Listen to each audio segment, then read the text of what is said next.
muslimat mudah-mudahan dirahmati oleh Allah. Alhamdulillah, pertamanya dan selamanya, marilah sama-sama pada ketika dan saat ini kita memuji dan memanjatkan setinggi-tinggi syukur kita kehadrat Allah Subhanahu wa taala, kerana sekali lagi Allah Taala telah memberikan kita ruang masa, kesempatan, kesihatan. Juga Allah Ta'ala memberikan kita keizinan untuk sama-sama kita berada di dalam majlis ilmu pada malam ini. Mudah-mudahan segala usaha untuk kita sampai ke rumah Allah Ta'ala pada malam ini Allah akan nilai sebaik-baiknya sebagai amal yang soleh. Dan mudah-mudahan tuan-tuan, Allah Ta'ala akan mengampunkan dosa-dosa kita dan meninggikan darjat kita di sisinya, sehingga mana kita akan mendapat redha dan kasih Allah Ta'ala sentiasa, insya-Allah. Muslimin dan muslimat yang dirahmati oleh Allah Ta'ala sekalian, insya-Allah pada malam ini kita teruskan kepada pengajian kita menggunakan kitab Fiqh Manhaji, yang mana kita masih lagi membicarakan berkenaan dengan bab solat ataupun sembahyang. Dan insya-Allah pada malam ini muslimin muslimat, setelah mana kita sudah membincangkan berkenaan serba sedikit tentang ta'arif solat itu sendiri, hikmah sembahyang dan sembahyang-sembahyang yang telah diwajibkan kepada kita, seperti mana yang telah dirakamkan di dalam sirah Nabi SAW, ketika mana peristiwa Isra dan Mi'raj itu menjadi penentu kepada kewajipan solat kita sehari semalam sebanyak 5 waktu. Maka insya-Allah pada malam ni tuan-tuan, kita masuk kepada dalil sembahyang disyariatkan. Situ kan? Betul situ kan? Dalil sembahyang disyariatkan. Baik. Dalil yang diambil tentang kewajipan untuk kita mendirikan solat itu sendiri, yakni telah sabit dalam banyak ayat Al-Quran dan hadis yang menyebut tentang kewajipan sembahyang. Dia bawa kepada kita dalil-dalil. Itu sebabnya tuan-tuan, setiap perilaku kita, setiap yang namanya ibadat, tuan-tuan, apa saja ibadat yang kita buat, tak kiralah ibadat khusus ataupun apa saja yang dikaitkan dengan ibadat, dia mesti ada dalil. Dia mesti kena ada dalil. Buat begini kenapa? Dalil dia kena datangkan. Apa sebab begini-begini? Dalil kena datangkan. Antara dalilnya, yang mana kewajipan sembahyang itu sendiri diambil daripada ayat Al-Quran.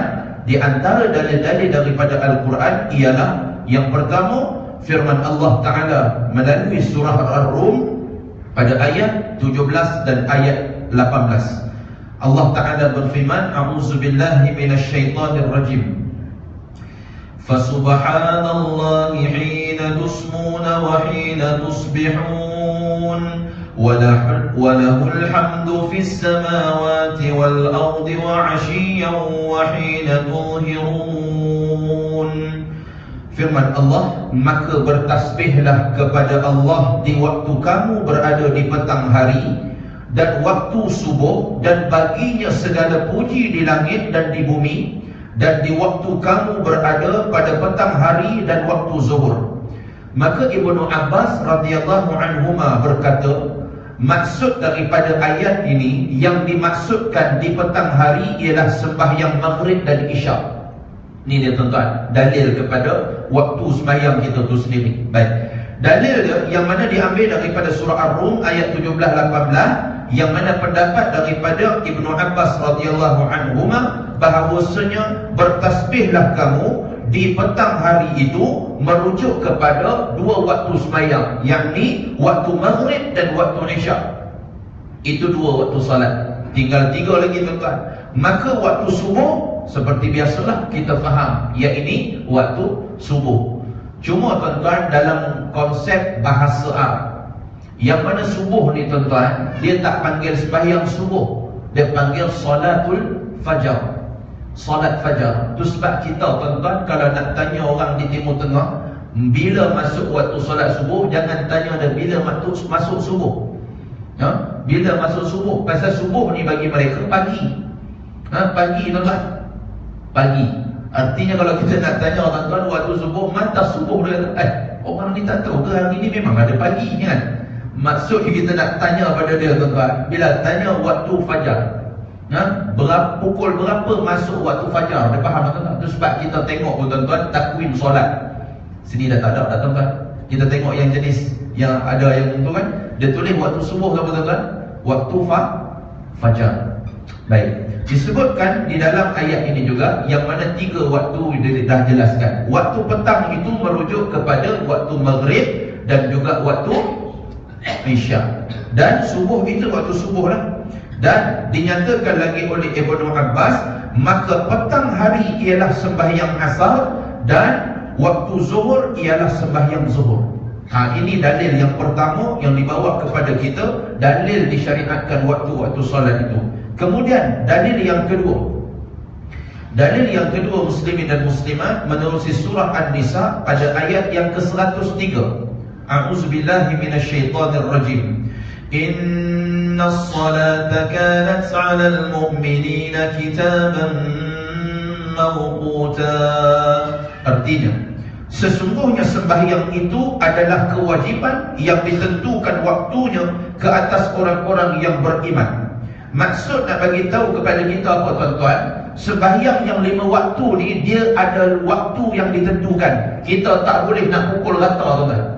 Kita rasa kita nak sembahyang bila kita buat, tak boleh tuan-tuan. Dia ada waktu-waktu dia.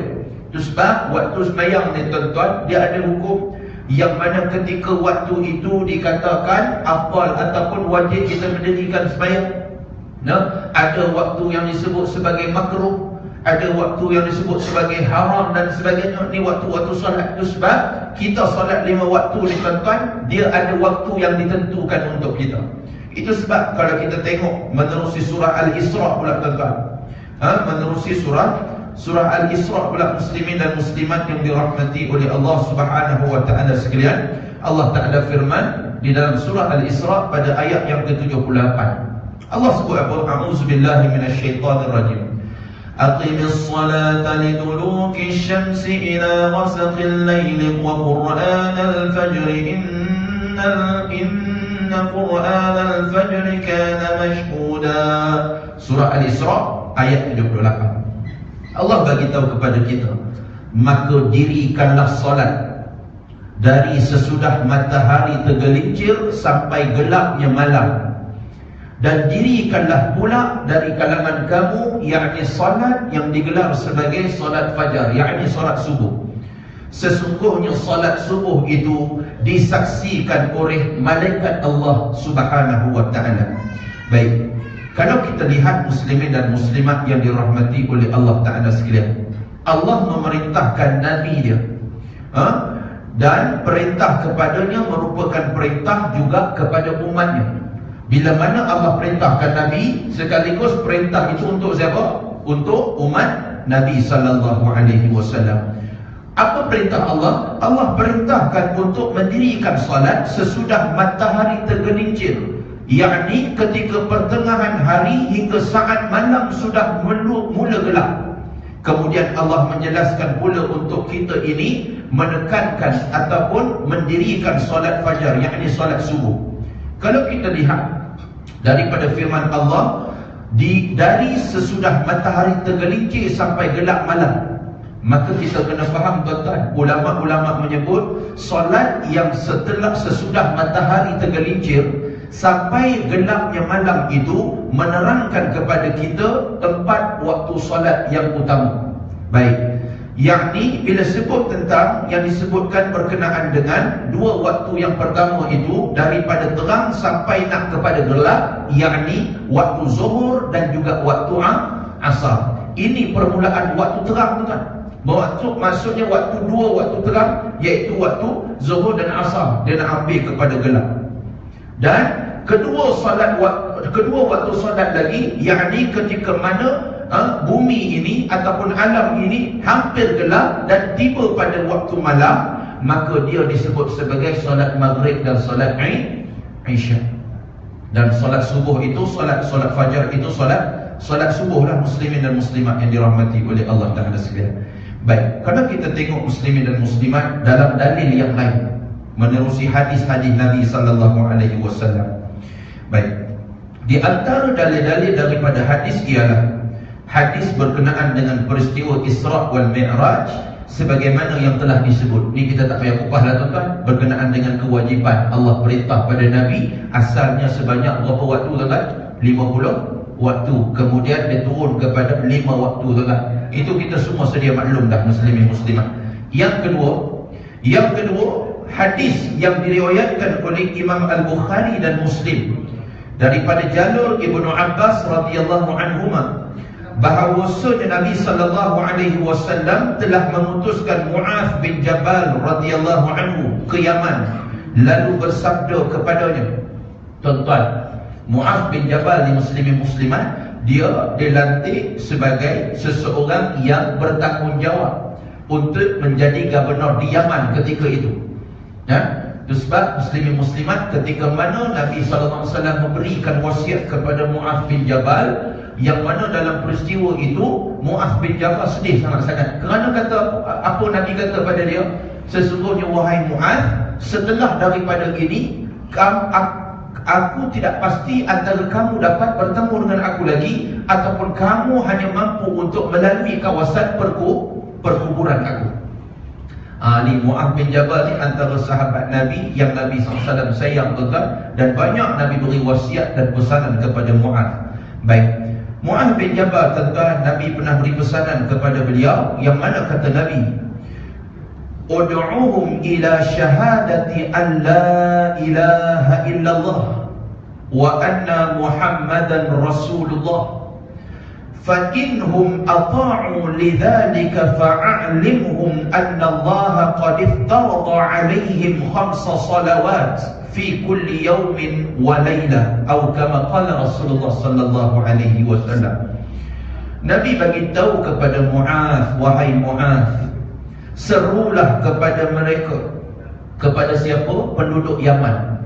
Nabi suruh seru kepada penduduk Yaman. Apa yang Nabi suruh seru kepada mereka? Ud'uhum ila syahadati an la ilaha illallah, supaya mereka bersaksi bahawasanya tiada Tuhan selain daripada Allah, wa anni Muhammadan Rasulullah, dan suruhlah mereka mengakui bahawasanya aku adalah Muhammad, utusan Allah. Kemudian Nabi minta lagi apa dia? Fa inhum ata'u, sekiranya mereka mentaati perkara tersebut. Maksudnya bila mana mereka nak terima Islam, mereka nak terima dakwah Islam, setelah daripada itu barulah Nabi kata, serukan kepada mereka, lidzalika fa'alimhum anna Allah qad iftarada 'alaihim 5 salawat, dan maka ajarkanlah kepada mereka bahawa Allah telah memfardukan ke atas mereka sembahyang 5 waktu, fi kulli yaumin wa lailah, sehari dan semalam. Maksudnya Nabi minta pertama sekali Mu'adz, pergi sana serukan kalimah tauhid. Artinya apa? Ajar pada mereka supaya mengaku bahawa setiada Tuhan yang layak disembah selain daripada Allah, dan hendaklah mereka mengakui bahawasanya aku yang menyuruh kamu sampaikan dakwah itu, yakni Muhammad pesuruh bagi Allah Subhanahu wa ta'ala, utusan bagi Allah. Dan setelah mereka terima, ajarkan kepada mereka. Tuan-tuan, nampak tak? Kita ni nak seru orang kepada agama Allah, jangan kita minta untuk dia taat apa yang kita suruh dulu, apa yang agama suruh. Suruh dia masuk Islam dulu, baru kita ajar kepada dia satu persatu. Ini yang diajar oleh Nabi. Ini tak, tuan-tuan. Orang awal nak masuk Islam, tuan-tuan, apa dia tanya? Berani potong, tuan-tuan. Dia orang nak masuk Islam, dia cerita nak potong je, tuan-tuan. Berani sunat tak berani sunat? Tuan-tuan, sunat tu belakang cerita, tuan-tuan. Yang penting dia nak terima agama Allah, nak peluk Islam, nak kembali kepada agama fitrah. Itu cukup-cukup. Ni cara uslub ataupun dakwah kita ni, tuan-tuan. Orang nak masuk Islam pun takut, tuan-tuan. Dia tanya saya, kalau masuk Islam macam mana cara?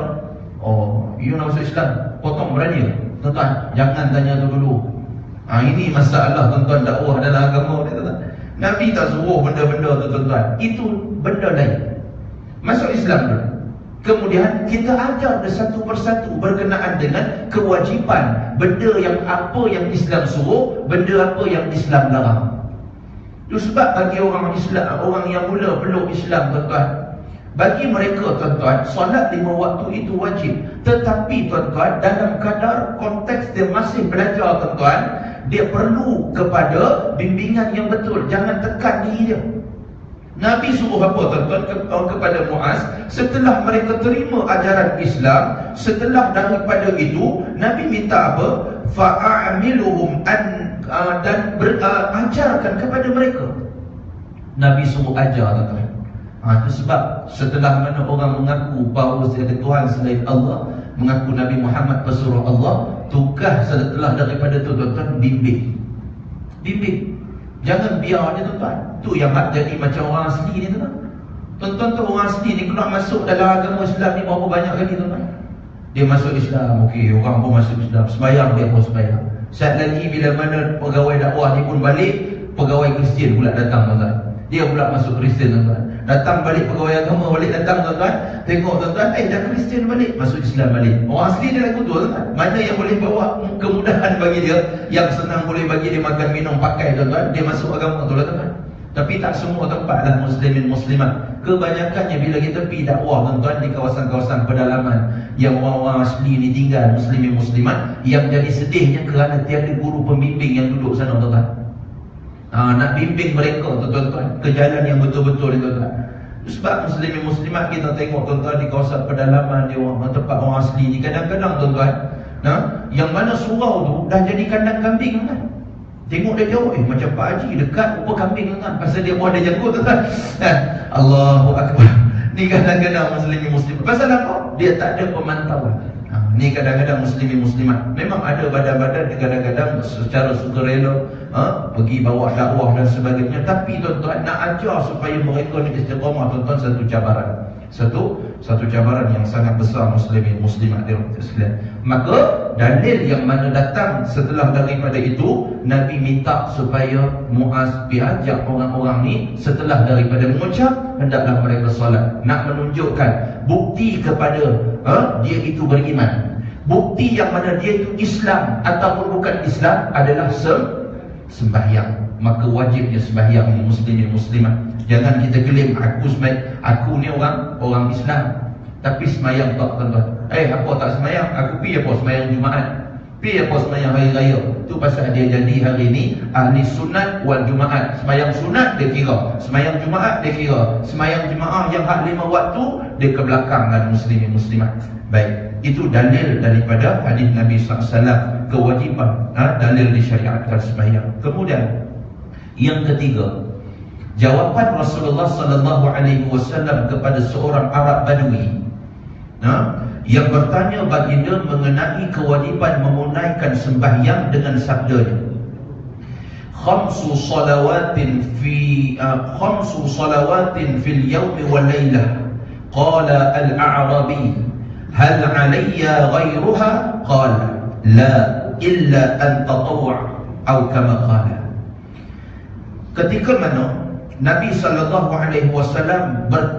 memberikan satu saranan bahawasanya salat 5 waktu sehari semalam itu adalah kewajipan yang Allah tentukan.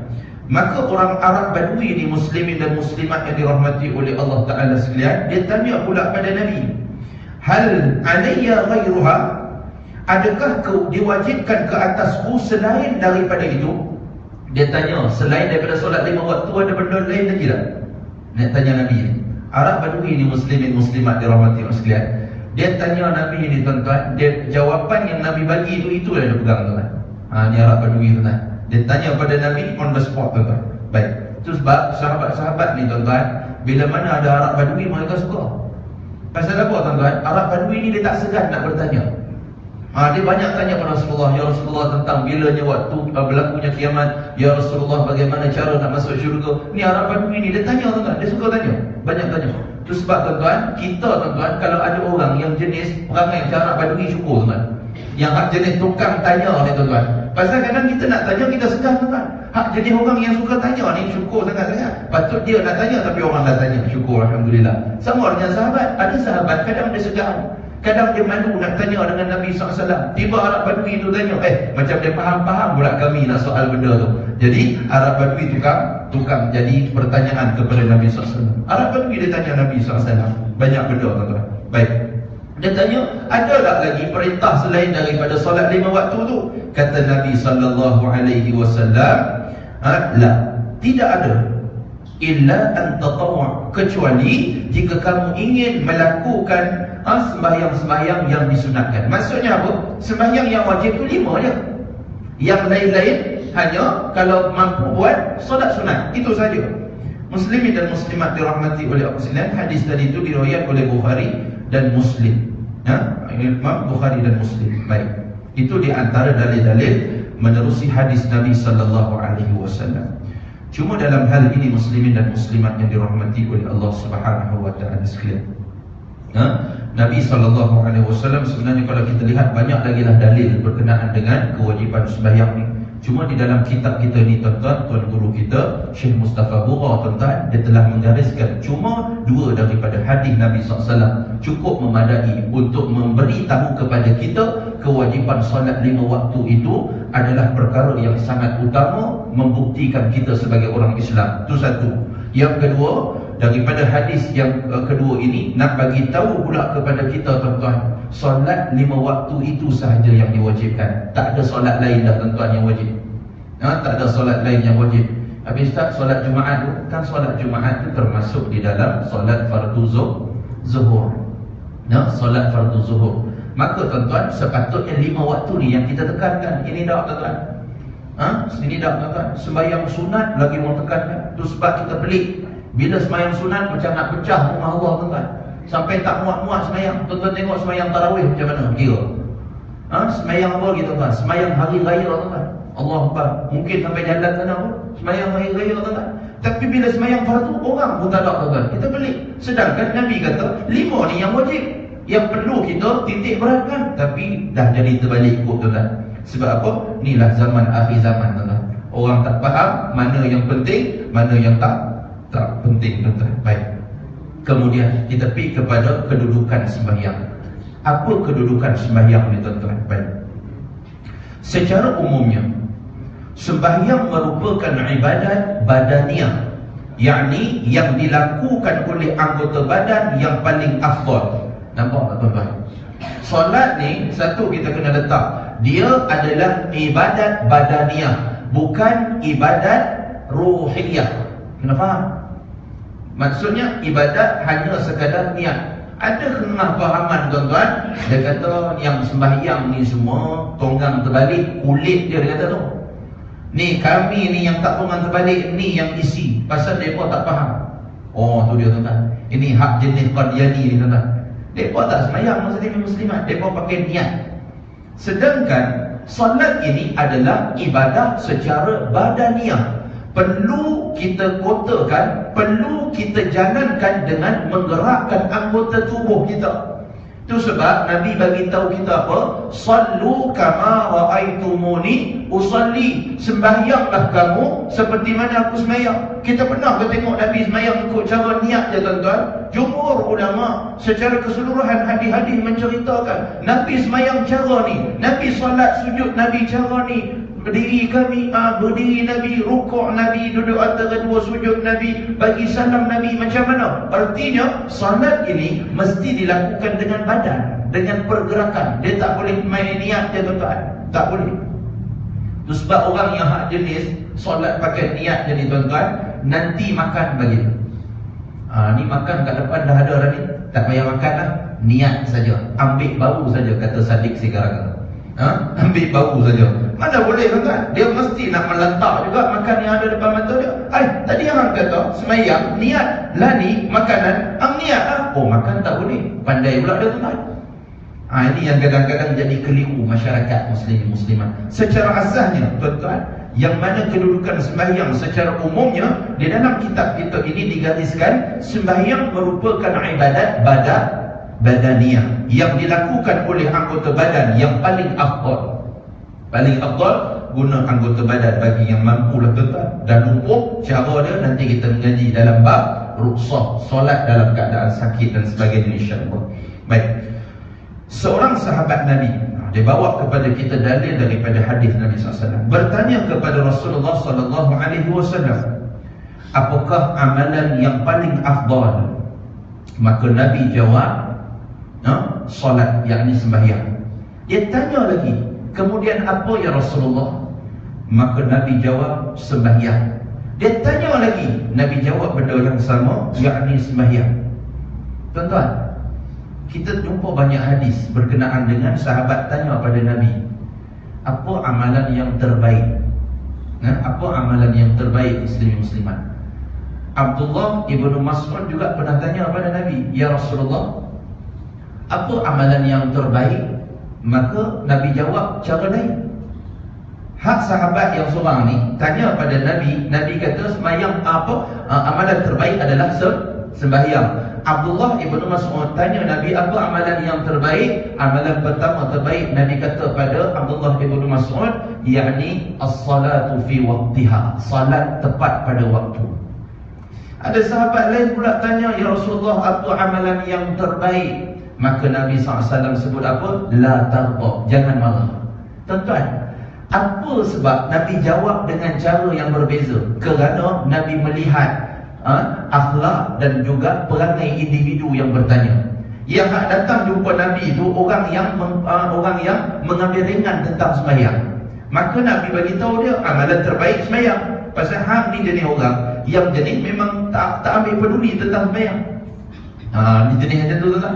Ada yang datang pula sahabat yang mana Nabi kata solat pada waktunya. Ada sahabat yang sembahyang, tapi sembahyang dia selalu sangat masbuk.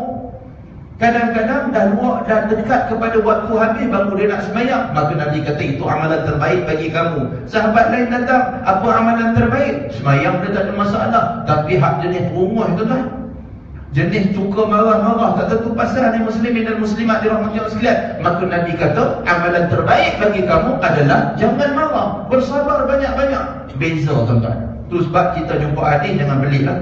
Jangan kita ni rasa pening, Nabi kejap kata kok lain, Jat kata benda lain, ni benda lain. Tak, Nabi bagi tahu mengikut bagaimana kriteria orang yang bertanya. Orang yang bertanya, yang ni dalam hadis kita baca ni tuan-tuan, orang ni dia tak ambil peduli bab sembahyang ni tuan-tuan. Maka Nabi SAW bagi tahu pada dia, amalan yang paling baik kamu buat adalah sembahyang. Tanya lagi, apa lagi ya Rasulullah? Sembahyang. Apa lagi ya Rasulullah? Sembahyang. Nabi ulang sampai 3 kali. Hadis ini direkodkan oleh Imam Ibnu Hibban. Baik. Telah sabit di dalam Sahih Bukhari dan Muslim. 2 sembahyang yang ditunaikan dengan sempurna boleh menghapuskan dosa yang telah dilakukan antara 2 waktu tersebut. Al-Bukhari meriwayatkan daripada Abu Hurairah radhiyallahu anhu bahawa Nabi sallallahu alaihi wasallam menyatakan, as-salawatul khamsu yamhu Allahu bihal khataya, atau kama qala Rasulullah SAW. Allah akan menghapuskan dosa-dosa dengan menunaikan sembahyang 5 waktu. Ni dia tuan-tuan, kita sembahyang 5 waktu ni untuk apa tuan-tuan? Supaya dosa-dosa yang kita pikul, dosa yang mungkin bersarang dalam hati kita ni tuan-tuan, dosa yang selama ni kita buat antara kita sedar atau kita tak sedar tuan-tuan, Allah akan ampunkan. Ini kafarah daripada sembahyang, kelebihan daripada sembahyang. Allah akan gugurkan dosa-dosa kita. Dan Muslim pula tuan-tuan meriwayatkan daripada Uthman radhiyallahu anhu bahawa Rasulullah sallallahu alaihi wasallam bersabda, man atammal wudu'a kama amarahu Allah Ta'ala fas-salawatul maktubat kaffaratun lima bainahunna, atau kama qala. Daripada jalur daripada periwayatan Imam Muslim pula, dia bawa kepada kita hadis yang berbeza. Disebutkan Nabi SAW, Nabi menyebut barang siapa yang menyempurnakan wuduk sebagaimana yang diperintahkan oleh Allah Azza wa Jalla. Arti pertama sekali, dia sucikan diri dia dengan mengambil wuduk. Maka setelah dari itu, dia dirikan solat 5 waktu yang diwajibkan. Dan Allah akan menghapuskan dosa yang dilakukan antara waktu-waktu sembahyang tersebut. Artinya apa? Kita tuan-tuan sembahyang subuh. Sembahyang subuh tuan-tuan, solat subuh. Sementara muslimin muslimat nak sampai kepada solat fardu zuhur, Allah ampun dosa kita. Solat zuhur pula sampai kepada waktu solat asar, Allah ampun lagi dosa kita, tuan-tuan. Artinya itu sebab kita diminta satu hari 5 kali sembahyang. Itu sebab orang yang tak sembahyang ni sombong dia, tuan-tuan. Seolah-olah dia rasa dia tu tak berdosa, Ustaz. Dah lah tak sembahyang, tuan-tuan, menambah lagi dosa. Dosa yang lama pun tak terhapus, bertambah pula lagi dosa yang baru, tuan-tuan. Dia buat pula jenayah yang paling besar atas muka dunia ni, tuan-tuan, yakni tinggal sembahyang. Tuan-tuan, sembahyang ni, tuan-tuan, kalau kita tinggal, ketahuilah dia satu jenayah yang sangat besar. Sepatutnya, tuan-tuan, undang-undang kena kuat-kuasakan orang tak sembahyang ni, tuan-tuan. Buatlah undang-undang apa, penjara ke apa, tuan-tuan. Sebab apa? Dia adalah jenayah yang paling besar. Kerana apa? Kerana dia penjenayah bukan penjenayah kepada makhluk, tetapi dia penjenayah kepada Khalik yang menciptakan dia. Dia melanggar segala apa yang diperintahkan oleh Tuhan yang menciptakan dia, yakni Allah Azza wa Jalla. Jadi muslimin dan muslimat, kedudukan dia sembahyang ni bukan hanya dia itu wajib, bukan hanya dia itu satu perkara ibadat yang mana kita perlu buat dengan jiwa raga kita, tetapi dia kelebihannya mampu menghapuskan dosa-dosa kita yang kita lakukan ketika mana kita hidup di atas muka dunia ni, tuan-tuan. Maka sikap mengambil ringan terhadap sembahyang, seperti sembahyang di akhir waktu atau meninggalkannya, boleh membawa seseorang itu kepada kekufuran sekiranya dia berterusan di dalam keadaan begitu. Ini dia, tuan-tuan. Tuan-tuan kena tekankan di situ. Apa dia? Bila kita ni mengambil ringan terhadap sembahyang, seperti sembahyang akhir waktu. Dia sembahyang, tuan-tuan, tapi sembahyang berujung-ujung waktu ni, tuan-tuan. Jenis jenis macam ni, tuan-tuan, sebenarnya dia itu lama kelamaan akan membawa kepada sifat meninggalkan sembahyang terus. Ni dia, tuan-tuan. Sebab apa? Sebab dia sembahyang akhir waktu. Bila dah sembahyang akhir waktu, tuan-tuan, nanti nak masuk waktu yang baru pula, dia kena solat waktu tu pula, tuan-tuan. Contoh dia nak solat zuhur. Dia solat zuhur pukul 4, tuan-tuan. Nak masuk asar, tuan-tuan. Dalam dia bagi salam, tiba-tiba masuk azan asar, tuan-tuan. Ketika tu dia nak bangkit dari sembahyang dan sebagainya, maka dia rasa penat, dia rasa letih, dia rasa mengah, tuan-tuan. Ketika tu, tuan-tuan, dia akan mula sikit demi sikit, tuan-tuan. Iblis ni licik, tuan-tuan. Iblis ni cukup licik. Dia akan kata kepada kita, bukan tinggal sembahyang tu, hang sembahyang. Bukan tak sembahyang, tapi sembahyang punya waktu apa salahnya? Yang penting masih ada waktu, betul tak, tuan? Kadang-kadang kita ni suka melayan yang mana pujukan-pujukan iblis ni, tuan-tuan. Sebab kita ni muslimin muslimat, bila mana kita ini mula dah seronok sembahyang akhir waktu, ingat, dia satu bencana yang mungkin satu hari nanti, hari itu mungkin kita di sembahyang akhir waktu, satu hari nanti mungkin dia akan berikan kita keseronokan untuk terus meninggalkan sembahyang. Ini dia, tuan-tuan muslimin muslimat. Baik. Oleh itu, sembahyang merupakan makanan yang pertama kepada iman, sebagaimana yang telah anda ketahui. Nampak? Maksudnya iman kita ni, tuan-tuan, vitamin kepada dia, suplemen kepada kekuatan iman. Apa dia? Solat. Solat, tuan-tuan. Itu sebab Allah beritahu sendiri dalam Al-Quran, Inna salata tanha 'anil fahsya'i wal munkar. Kan? Allah kata apa? Ketahuilah, sembahyang itu mampu mencegah diri kamu daripada melakukan kekejian dan kemungkaran, kemaksiatan dan kemungkaran. Tuan-tuan, kita nak buat kemungkaran, kalau iman kita kuat, tuan-tuan, iman kita tu sendiri yang akan menghalang untuk kita ini melakukan kemungkaran tersebut. Kerana imanlah, tuan-tuan, kita boleh selamat daripada terjun dalam kancah maksiat. Tuan-tuan, ketika mana Allah anugerahkan kita iman, hari ini alhamdulillah Allah berikan kita iman yang utuh, tuan-tuan. Cuba kita, tuan-tuan, bila mana nak sembahyang, tuan-tuan, ada halangan. Contoh, kita bergerak ke sana kemari, sibuk macam mana pun, tuan-tuan. Bagaimana hati kita ketika mana waktu dah masuk tapi kita tak sempat nak buat sembahyang lagi? Bukankah hati kita akan rasa kucar kacir, tuan? Aku ni tak sembahyang lagi ni. Dia rasa macam tu, tuan. Dia berjalan dan sebagainya ni, dia rasa tak tenang selagi mana dia tak sembahyang. Ini membuktikan tuan-tuan, dia masih ada iman. Beza orang yang iman dia sudah luntur tuan-tuan, semayang tak semayang, bagi dia biasa saja tuan-tuan. Itu sebab ketika mana kita ni dah masuk waktu, kita rasa risau tuan-tuan. Tak sebab tak diri semayang, bukti iman kita masih utuh tuan-tuan. Sebab apa? Sebab tiap hari kita beri suplemen pada dia. Setiap hari kita beri vitamin dan makanan kepada iman. Itu sebab hari ni tuan-tuan, jalan yang paling utama untuk memperbaikkan balik yang mana disebut sebagai masalah sosial hari ini adalah dengan sembahyang.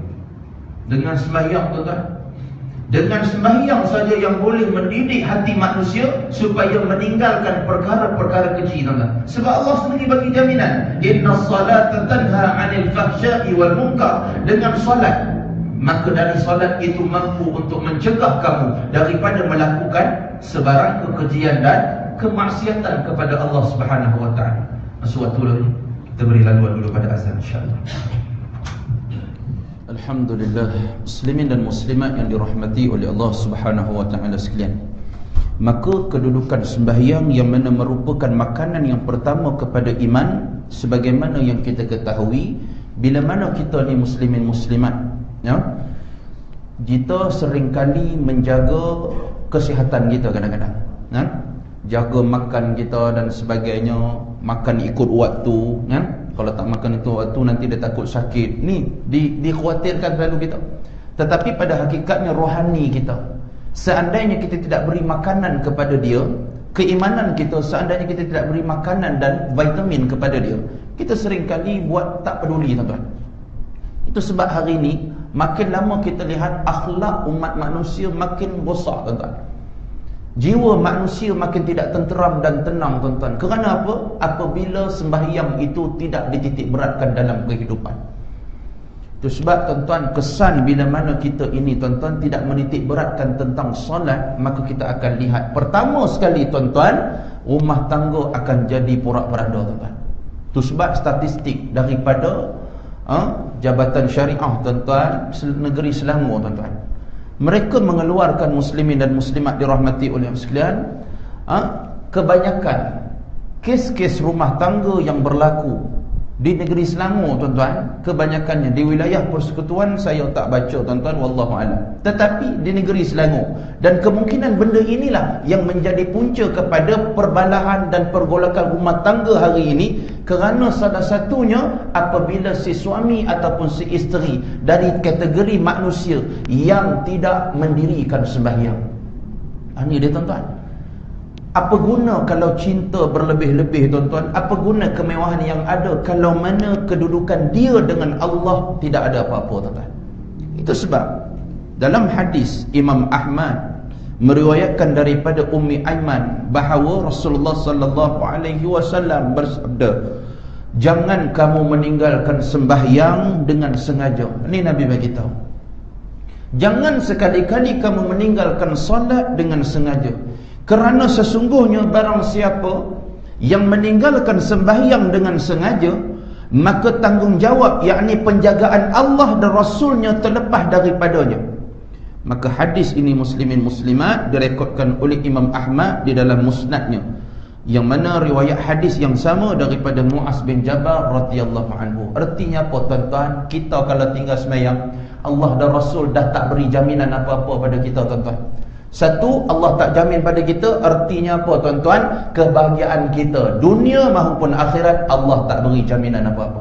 Itu sebab bila mana kita ni muslimin muslimat, ada zuriat, ada pasangan dan sebagainya, ketika mana mereka itu tidak mendirikan sembahyang, kita kena khawatir tuan-tuan. Kerana apa? Kerana Allah berlepas tanggungjawab kepada dia. Allah tak peduli dah tuan-tuan. Itu sebab kita nak berjaya, pertama sekali sembahyang. Itu sebab simbolik daripada panggilan muazzin ketika mana masuk waktu solat. Kan kalimah pertama disusun tuan-tuan, yang mana panggilan solat itu tuan-tuan yang dinaungkan oleh muazzin, hayya 'alas salat.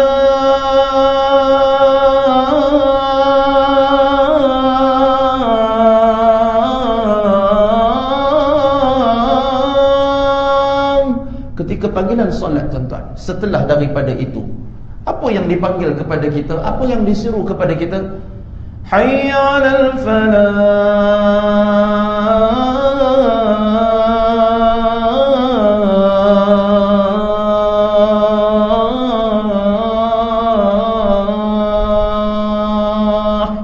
Ni tuan-tuan. Kamu nak berjaya dunia dan akhirat, maka kita disuruh untuk sama-sama mendirikan sembahyang. Jangan sebut tentang kejayaan kalau sembahyang kita tidak titik beratkan. Itu sebab Nabi bagi tahu kepada kita, siapa yang tinggalkan sembahyang dengan sengaja, Allah berlepas tanggungjawab kepadanya. Allah berlepas diri daripadanya. Artinya Allah tidak pedulikan dia langsung, tuan-tuan.